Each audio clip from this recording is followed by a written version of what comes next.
নমস্কার বন্ধুরা, আমি আপনাদের বন্ধু অনুপম আবার চলে এসেছি একটা আপনাদের প্রিয় ট্রাভেল ব্লগ নিয়ে। এবারের গন্তব্য নর্থ বেঙ্গলের কালিম্পং ডিস্ট্রিক্টের চারখোল গ্রাম। প্রথমেই বলবো আপনারা কিভাবে চারখোল পৌঁছাবেন। যারা সোলো ট্রাভেলার তারা এনজিপি স্টেশন থেকে অটো বা টোটোতে পৌঁছে যান পানি ট্যাঙ্কির মোড়। সেখান থেকে শেয়ার সুমো কিংবা বাসে করে পৌঁছে যান কালিম্পং। শেয়ার সুমোতে ভাড়া পড়বে 300 থেকে 350 টাকা, আর যদি আপনারা বাসে যেতে চান 100 থেকে 160 টাকার মধ্যে আপনাদের ভাড়া পড়বে। কালিম্পং থেকে চারখোল যাওয়ার কিছু শেয়ার গাড়ি রয়েছে, তবে সেগুলি সীমিত, তাই আপনাকে একটি ছোট্ট গাড়ি বুক করতে হবে, যার ভাড়া পড়বে 1000 থেকে 1500 টাকা। আর যারা নিজস্ব গাড়ি বুক করে যেতে চাইছেন তাদের কিন্তু কালিম্পং হয়ে যেতে হবে। ছোট গাড়ির ভাড়া পড়বে 2500 টাকা থেকে শুরু। এবারের ট্রিপটা কিন্তু আমার একটু অন্যরকম ছিল। নর্থ বেঙ্গলের 3 বন্ধুর সাথে বাইকে করে পুরো ট্রিপটা আমি কমপ্লিট করেছি। আপনারাও যদি বাইকের ট্রিপটা কমপ্লিট করতে চান তাহলে শিলিগুড়ির যে কোনো রেন্টাল হাউস থেকে একটি 2 হুইলার আপনি বুক করে নিতে পারেন। আর পথ দেখানোর জন্য গুগল তো রয়েছে, তো বেরিয়ে পড়ুন, এনজয় করুন আপনার ট্রিপ। 10 নম্বর জাতীয় সড়ক ধরে আমাদের যাত্রা শুরু হলো। প্রথমে বেঙ্গল সাফারি, তারপর কালীঝোড়া, তারপর তিস্তা লোয়ার ড্যাম 3 ক্রস করে আমরা প্রবেশ করলাম কালিম্পং ডিস্ট্রিক্টে। পুরো রাস্তাটাই প্রচণ্ড চড়াই উতরাই, তাই যারা রেগুলার পাহাড়ে ড্রাইভ করেন না তারা কিন্তু কালিম্পং বাজার হয়েই ঢুকবেন, আর যারা অ্যাডভেঞ্চার প্রেফার করেন তারা কিন্তু এই রাস্তাটা নিতে পারেন।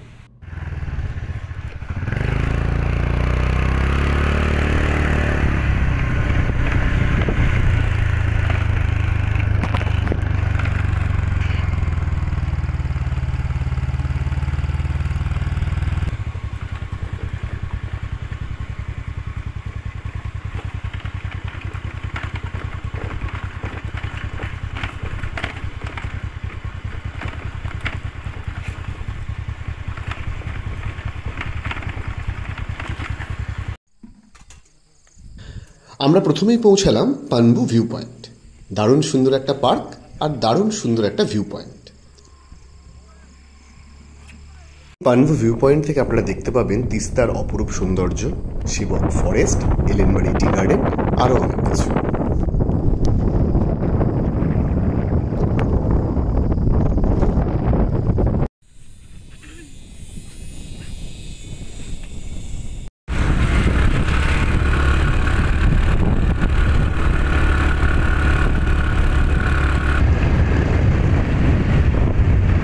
পানবু ভিউ পয়েন্টকে বিদায় জানিয়ে আমরা রওনা দিলাম আমাদের হোমস্টের উদ্দেশ্যে। প্রায় 15 মিনিটের বাইক জার্নির পর আমরা পৌঁছে গেলাম আমাদের হোমস্টে গুরহাম হোমস্টেতে।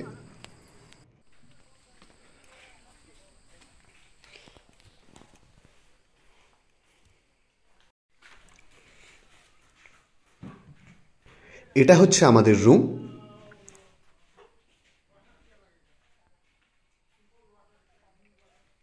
এটা হচ্ছে আমাদের রুমের থেকে ভিউ।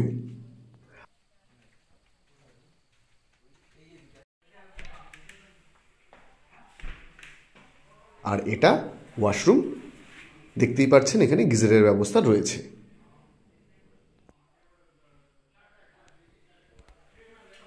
হোমস্টের মালিক বললেন পরিষ্কার ও মেঘমুক্ত দিনে কিন্তু এই রুমের ভিউ দারুণ।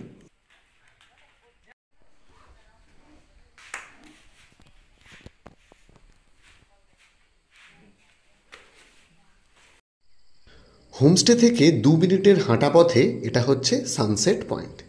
এই সানসেট পয়েন্টের বেঞ্চে বসে আপনারা কিন্তু সানসেটটাকে উপভোগ করতে পারেন।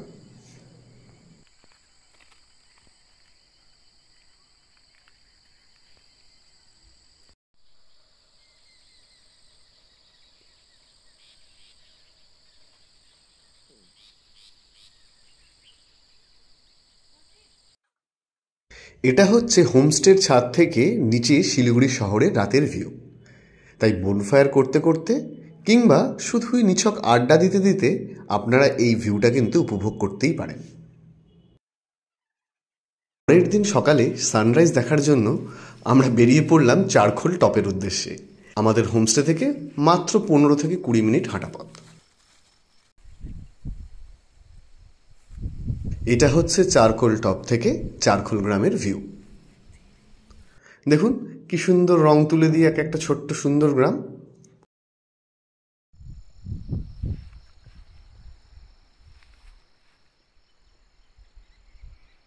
মেঘের কারণে সূর্যোদয় দেখতে না পারলেও প্রাকৃতিক সৌন্দর্য কিন্তু আমরা ভরপুর উপভোগ করেছি।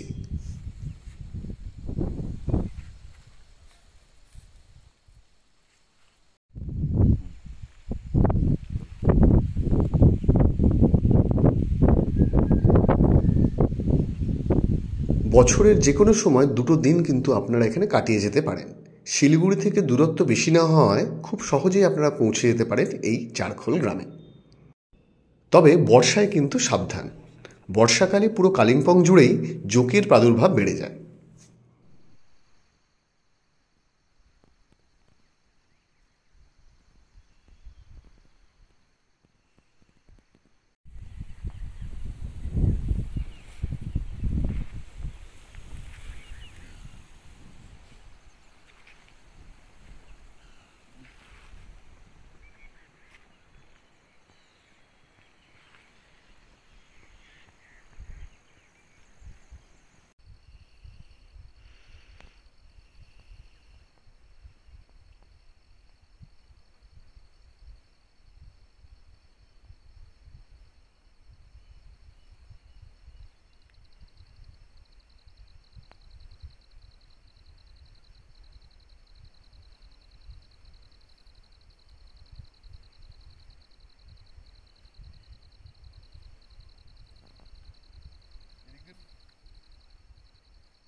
যারা পাহাড়ে এসে নিরিবিলিতে কটেজে থাকা পছন্দ করেন তারা কিন্তু চারখোল রিসর্টে থাকতেই পারেন।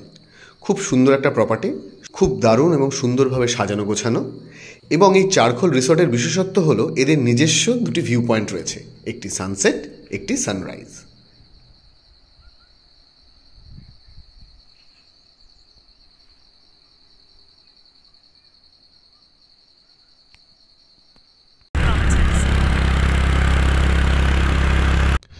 মেঘের কারণে সূর্যোদয় দেখতে না পাওয়ার দুঃখটা থাকলেও মেঘের মধ্যে দিয়ে বাড়ি ফেরার আনন্দ কিন্তু এক অন্যরকম।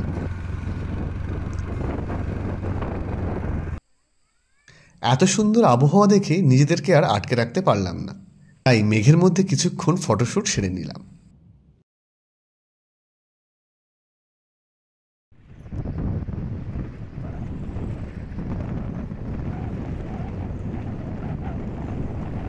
আজ তবে এটুকুই। আগামী পর্বে আবার দেখা হচ্ছে নতুন কোনো ভ্রমণ কাহিনী নিয়ে।